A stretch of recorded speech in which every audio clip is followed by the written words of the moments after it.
I want to start with the tush push, though, specifically here, Chris, because this is something where it is a gray area in officiating. And we got to hear from Chris Jones after the Eagles game where he said, you can't get all the calls right just because we see it. Sometimes the official is 15, 20 feet away, and sometimes they can miss those small things. We think he jumped multiple times. The official didn't see it, so it wasn't called. We just got to play the next down. Yeah. Nick Sirianni was asked about the potential false starts on tush pushes as well that aren't called. He had a little bit more of a long-winded roundabout explanation. You could do that with a lot of plays on football and slow it down. Like the referees have a hard job. They have to make split-second decisions that are happening at this speed. And so sometimes it's like you see that sometimes with like pass interference too. They slow it down where it's like really slow with the remote. You're like, well, yeah, this one, you can see that it might be on this. So, but we know we have to be perfect in that setting. From my bird's eye view, it looks like a false start. I just got to be honest. It was. I felt like a hair more egregious than usual in the last game. This was the first time where I ever felt like, hey, you probably should have called that one. In previous ones, I'm like, I think they're just timing it perfectly and they're going within the rules of the game. It's interesting. First off, I think it's ironic, don't you think, that the Chiefs are talking about, we for 2 years talked about a right tackle for the Chiefs getting off before the rest of the football team, right? So I just think that's funny, again, because the Chiefs benefited from that for quite some time, and everybody thought the fix was in by just letting them do it. And I think that one's more egregious than this. You probably. Right. Now, where Nick Sirianni, he makes two good points here. First off, I agree. If you really slow things down, set hut, all right? Set hut, blue 45, set hut. The reason the quarterback is taught to say set hut almost in one word is because the offense really moves on set, right? They're really going on set. And if you say it quick enough, set hut, okay, it seems like they're snapping it on hut, but really the offense, once they hear set, they're going. It's their way to get the little jump on it. So I think even in that setting, that's going on a little bit. But even with that, and I think because the helmets are so close together and everything's close, it shows itself even more on these type of plays. On top of that, I think in this game they got off a few times, like even more than just a set hut, where I was like, damn, they started this and he was already moving, right? So I do think the NFL is going to have to jump in here a little bit and coach the refs up.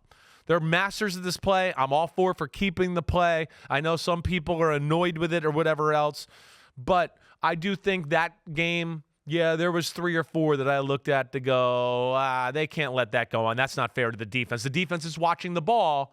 The ball's not moving, and now our left guard is hitting me, and I'm not moving. That's a false start. Right? And that's a false start. Exactly right. But I am with you. I am for the play. Because the thing with the tush push is I think it does force teams to try to be bigger, and I am always for anything in the NFL when teams have to be bigger. Right. I really didn't like the NFL I didn't like the trend of it, like we could be as small as possible and be like the Big 12.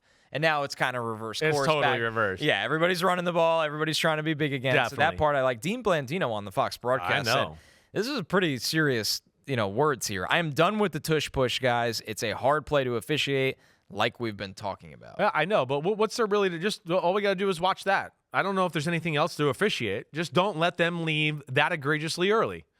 I don't know why he's so done with it. I think he's part of this group that's around the NFL that just doesn't like the play. They don't like the look of it. They're annoyed that football has become big people just pushing each other around rugby scrum. like it was invented to do. Yes. But, okay, we don't like that anymore. So, again, I'm going to disagree with Dean Blandino, but to what he's saying there and what you're saying and what I'm saying is they just can't – they got to be a little tighter with the movement before the snap. I think that's a real thing.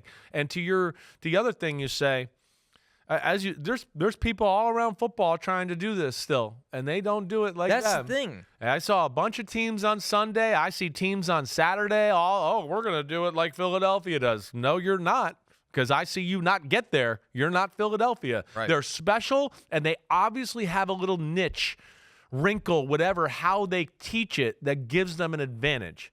And they keep that very close to their vest. They don't tell many people what it actually is. And I don't really know what it is either, but it's the players. They've perfected it, and damn, they're good. And Jalen Hurts squats like 600 pounds. Exactly. That finishes it off. If you want to be a quarterback that's asked to do this, that's a good place to start. One time, Chris Jones jumped over the pile and was on his back, but now his feet aren't on the ground, and Jalen just took him in the end zone. Right. It's really tough. You got to send a linebacker over the top and try to hit him kamikaze style. That's right now. That's the only way. Really, unless you just got some really, really big people in the middle that you feel like can kind of make it a stalemate. One thing for Blandino, he was referring to a play where Hurts could have fumbled. The Chiefs came up with the ball, but they can't see anything. That annoyed him. Right. That he can't see anything. It is a tough play. It's a tough play. Right. It's a tough job. Definitely. That's why not everybody in the world is qualified to be an NFL It's tough for ref. everybody out there on the field. It's tough for the players, too. So join the club. Yo, homies, it's time to watch some games. That's right. We're on to the NFL season here with Chris Simms Unbuttoned. Hit subscribe to get our weekly picks, Sunday night recaps after every game, and much, much more. Thanks for watching. Peace out, homies. Remember, subscribe. Peace out.